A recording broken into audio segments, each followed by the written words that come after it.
Olá, eu sou Laude Santiago, professora, pedagoga, neuropedagoga, escritora e também idealizadora do projeto Escola de Paz. Estou aqui para falar com vocês sobre férias e rotina, tá? Já pediram para mim falar um pouquinho mais sobre planejamento familiar. Então, nós voltaremos nesse tema daqui uns dias. Ainda não estabeleci uma rotina, nós estamos falando de rotina, mas eu ainda não estabeleci uma rotina de quais dias serão gravados os vídeos, tá bom? Mais para frente eu vou colocando para vocês aqui quais dias terão vídeos e quais dias não terão. Então, vamos falar sobre rotina, tá? Como nós falamos de planejamento familiar, a rotina parte de um planejamento familiar também, tá? Se eu planejo ter um filho, né, ou se esse filho ocorre de forma inesperada, é importante que eu planeje essa rotina. E daí vocês podem me perguntar, Laude, que momento que a gente vai começar a planejar uma rotina, tá? Desde a barriga da mãe, porque a mãe tem rotina. Se a mãe tem uma rotina, a criança já vai seguir aquela rotina da mãe. A rotina básica de ir a hora que a mãe vai ao banheiro, a hora que a mãe vai comer, a hora que a mamãe vai dormir. Então, são rotinas pré-estabelecidas já para o bebê, tá? Ele vai ter essa sensação, porque é sensorial, né? Parte das sensações do que está ocorrendo com a mãe. E quando eu atendo pais, né, e não é uma vez, mas são várias vezes que já ocorreu, que os pais não sabem o que é rotina. A gente pergunta, como é a rotina do seu filho ou da sua filha em casa? Os pais olham para nós e ficam esperando uma resposta. E daí a gente dá aquela explicação, que hora que eles vão dormir, que horas que eles comem, que horas que eles acordam. Ah, então isso é rotina. Isto é rotina. E rotina depende de planejamento também, tá? Então, para a criança, a partir do momento que ela nasce, ela já é inserida em uma rotina. E essa rotina vai ir moldando, né? Vai ir moldando a criança ao longo dos seus anos, ao passar do tempo. Quando ela chega na escola, algumas crianças passam até 9 horas dentro de um ambiente escolar, a rotina é pré-estabelecida. Então, ela tem que seguir meio que um padrão. Se ela vem de casa sem uma rotina organizada, sem saber o que é rotina, né? Porque a rotina está atrelado à responsabilidade. E hoje em dia, essa palavra está quase sumindo do nosso dicionário, do nosso dia a dia. Nós temos que trazer ela de novo. Porque rotina sem responsabilidade não é rotina, tá? Então, digamos para vocês que vocês precisam saber que a criança, desde o nascimento, tem uma rotina. Qual é essa rotina para o bebê? Hora do banho, hora de mamar, hora de dormir, hora de brincar, porque também com os bebês a gente faz brincadeiras. A gente tem aquele tempo dedicado à criança de brincar, tá? E conforme ela vai crescendo, alguns já vai para o CMEI, né? Ou a creche, como alguns pais falam, a escolinha, né? Depende da condição de cada família. E nós estamos falando de rotina e férias porque nós estamos no período de férias de recesso escolar. Então, as crianças estão em casa, estão com a família, muitos estão ou com o pai ou com a mãe, né? Depende de como essa família é organizada. Outros estão com os avós, tios, tias, né? Vizinhos, e alguém, né, coloca numa colônia de férias ou paga alguém para cuidar. Cada família se organiza de um jeito. Mas é nesta época também que ocorrem os acidentes. Isso é um dado comprovado já, que no período de recesso, no período de férias, é o que ocorre mais acidentes com as crianças em casa, tá? Então, isso é muito importante para nós sabermos. Se você tem aquele habitual, né, o hábito de questionar o seu filho, conversar com o seu filho, né, seu filho, sua filha, vai saber se ele ficou com alguém, como que foi esse dia dessa criança, como que passou o dia dessa criança. E se você está com o seu filho em casa, é muito importante estabelecer uma rotina para ele, tá? O que ocorre? Como que nós vamos se organizar? Vários especialistas vêm falando do excesso de telas e como isso prejudica as crianças. E não só as crianças, nós também.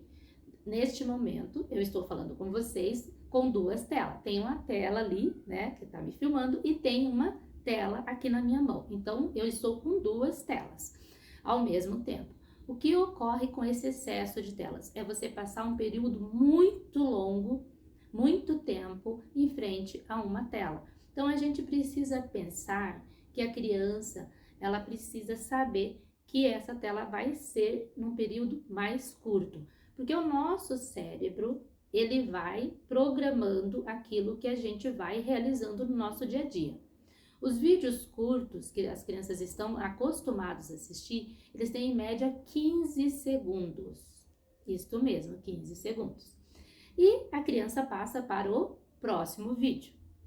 Muitos pais nem sabem quais vídeos as crianças estão assistindo, então vem a parte da responsabilidade. Eu preciso estar sabendo o que o meu filho está fazendo com aquela tela que está na mão dele e o que ele está acessando ali, tá?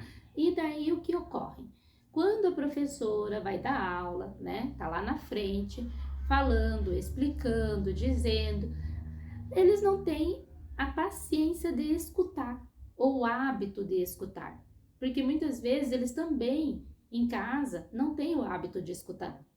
Porque você tem que parar e explicar para a criança o porquê que ela tem aquela rotina, porquê que naquele momento é o momento do café, porquê que naquele momento é o momento do banho e porquê naquele momento é o horário de comer e o horário de dormir.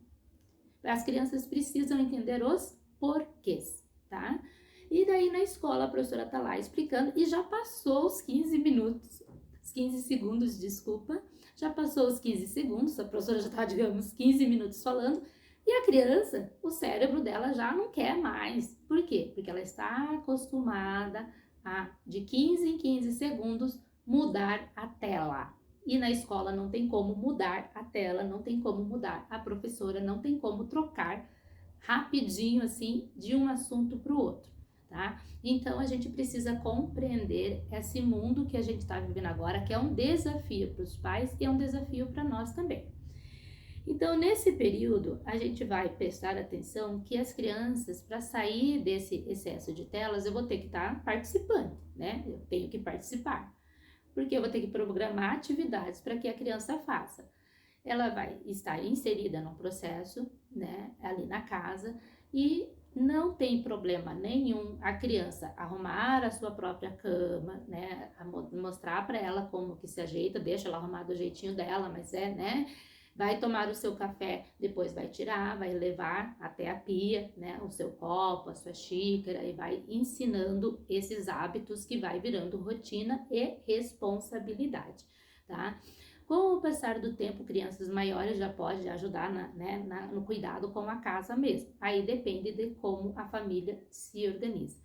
Crianças que moram em apartamentos, Laodiceia, não é para deixar na tela. Então, o que eu faço? Né? Vamos pensar em brincadeiras em que a criança se envolva, que ela pode estar fazendo. Né? Dentro de casa vai ser mais jogos de tabuleiros, leitura, né? É importantíssimos que as crianças leiam. As escolas têm bibliotecas, né? Farol do Saber, Curitiba tem muitos farol de saber, tem os farol de praça, né? E também pode dar uma saída com a criança, ir num parque, respirar um pouco e andar uma volta ali, né? Se mora próximo a algum lugar que tem o calçadão para andar, vai até esse lugar, que tem aquelas... esqueci o nome, academia, né, que a gente brinca que é dos idosos, mas, né, vários ali instrumentos que a criança pode estar junto ali com os mais velhos participando também, tá? E a gente tem que pensar assim, que também as crianças que moram em casa têm um rol de brincadeiras muito maior, que daí vai poder brincar de esconde-esconde, pega-pega, né, pular corda e por aí vai, né, as brincadeiras são diversas, você vai ter que partir do universo da criança, do que ela gosta e do que ela seja participante também, que a brincadeira tem que ser legal sempre para os dois.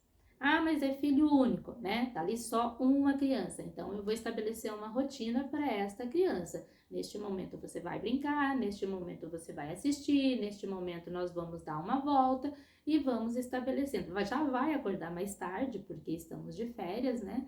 E a gente precisa entender tudo isso, tá? A ideia é fazer uma aproximação das crianças com o pai, com a mãe, com a avó, com o tio, com quem aquela criança está ficando neste momento, né? Então, ela estando mais próxima da gente, ela vai ter a confiança de nos passar o que está ocorrendo no seu dia a dia, tá? Quando a gente fala dessa rotina, a gente tem que estabelecer laços familiares, afeto. Porque se eu faço algo apenas por obrigação, as crianças são muito espertas. Ela percebe nos nossos gestos, nas nossas atitudes, do nosso tom de voz, que a gente está fazendo aquilo ali como uma obrigação, né? E não como uma questão de vamos juntos, né? Eu estou te se divertindo também e quero estar aqui com você neste momento, tá? Então a gente tem que perceber que a criança ela tem esse lado de expertise que muitas vezes a gente acha que não existe, mas tem, tá? Então estabeleça essa rotina, deixe o seu comentário, mande como que está. Se ficou alguma dúvida, pergunta, né? Fala, que tal a gente abordar um pouquinho mais sobre isso, falar um pouquinho mais sobre isso que eu estarei aqui dizendo para vocês, tá bom? Se vocês perceberem aqui atrás de mim, né? Eu tenho aí os meus livros, claro que não são todos meus, né? Eu tenho os que foram escritos por mim, mas tem os livros também que eu gosto de ler muito. Então, a leitura também é muito importante, vai ajudar na fluência, na oralidade. Eu tenho essa questão da dicção, já expliquei para quem me acompanha há mais tempo no canal, né? Que eu falo sobre literatura, né? E essa importância que ela tem na nossa vida. Vocês vão saber já um pouquinho mais sobre mim, tá bom? Então, eu deixo aqui para vocês o meu coração, o meu beijo. Até a próxima e tchau, tchau.